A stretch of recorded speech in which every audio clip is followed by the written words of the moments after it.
American സംസ്ഥാനമായ കൻസാസിലെ Capitol മന്ദിരത്തിൽ ഗർഭചിത്ര അവകാശങ്ങൾക്കായി പൈശാചികമായ കറുത്ത കുർബാന നടത്താനുള്ള നീക്കത്തിനെതിരെ പ്രതിഷേധ പരിപാടി സംഘടിപ്പിക്കുവാൻ അമേരിക്കൻ ക്രൈസ്തവർ ഒരുങ്ങുന്നു. American society for the defence of tradition, family and property സംഘടനയുടെ കീഴിലുള്ള TFB സ്റ്റുഡൻസ് ആക്ഷൻ മാർച്ച് 28-ന് ടൊപ്പേക്കയിൽ വെച്ച് പ്രാർത്ഥനായജ്ഞവും പ്രതിഷേധ പരിപാടിയും നടത്താനാണ് പദ്ധതിയിട്ടിരിക്കുന്നത്.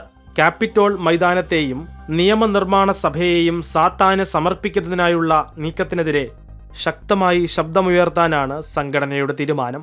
കറുത്ത കുർബാന തടയുന്നതിന് ഇടപെടൽ ആവശ്യപ്പെട്ട് 10,000 ഒപ്പിട്ട നിവേദനം ഗവർണർ ലോറ കെല്ലിക്ക് ഉടനെ സമർപ്പിക്കാനും ഗ്രൂപ്പ് പദ്ധതിയിടുന്നുണ്ട്. കഴിഞ്ഞ ആഴ്ച പരിപാടിയെക്കുറിച്ചുള്ള ആശങ്കകൾ അറിയിച്ച് കെല്ലി പ്രസ്താവന പുറപ്പെടുവിച്ചിരുന്നു. വിഷയത്തിൽ ആശങ്കയുണ്ടെന്നും എന്നാൽ തന്റെ ഓഫീസിന് പരിപാടി തടയാൻ കഴിയില്ല എന്നുമായിരുന്നു അവരുടെ വ്യാഖ്യാനം. പവിത്രമായ വിശ്വാസ ചിഹ്നങ്ങളെ അപമാനിക്കുകയോ അവഹേളിക്കുകയോ ചെയ്യാതെ പ്രതിഷേധിക്കാനും വിയോജിപ്പുകൾ പ്രകടിപ്പിക്കാനും കൂടുതൽ ക്രിയാത്മകമായ മാർഗങ്ങളുണ്ടായിരുന്നുവെന്നും ഗവർണർ കൂട്ടിച്ചേർത്തു.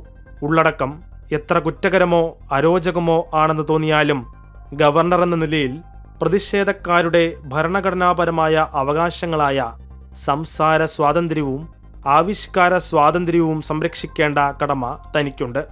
ഈ അവകാശങ്ങൾ ഭരണഘടനാപരമായി സംരക്ഷിക്കപ്പെട്ടിരുന്നതിനാൽ അത്തരം നടപടികൾക്കെതിരെ പ്രതികരിക്കാൻ ഗവർണറുടെ ഓഫീസിന് പരിമിതമായ അധികാരമേയുള്ളൂ. സ്റ്റേറ്റ് ഹൗസിനുള്ളിൽ കറുത്ത കുർബാന അനുവദിക്കില്ലെന്നും ഗവർണർ പ്രഖ്യാപിച്ചു. പക്ഷേ ഇത് മൈതാനത്ത് നടത്തുവാനാണ് സാത്താൻ സേവകരുടെ നീക്കം. കൻസാസിൽ പൈശാചികമായ സാത്താൻ ആരാധന നടത്തുവാൻ സാത്താനിക സംഘം പദ്ധതിയിട്ട സാഹചര്യത്തിൽ പ്രാർത്ഥനയ്ക്ക് ആഹ്വാനവുമായി കത്തോലിക്ക ബിഷപ്പുമാർ നേരത്തെ രംഗത്ത് വന്നിരുന്നു.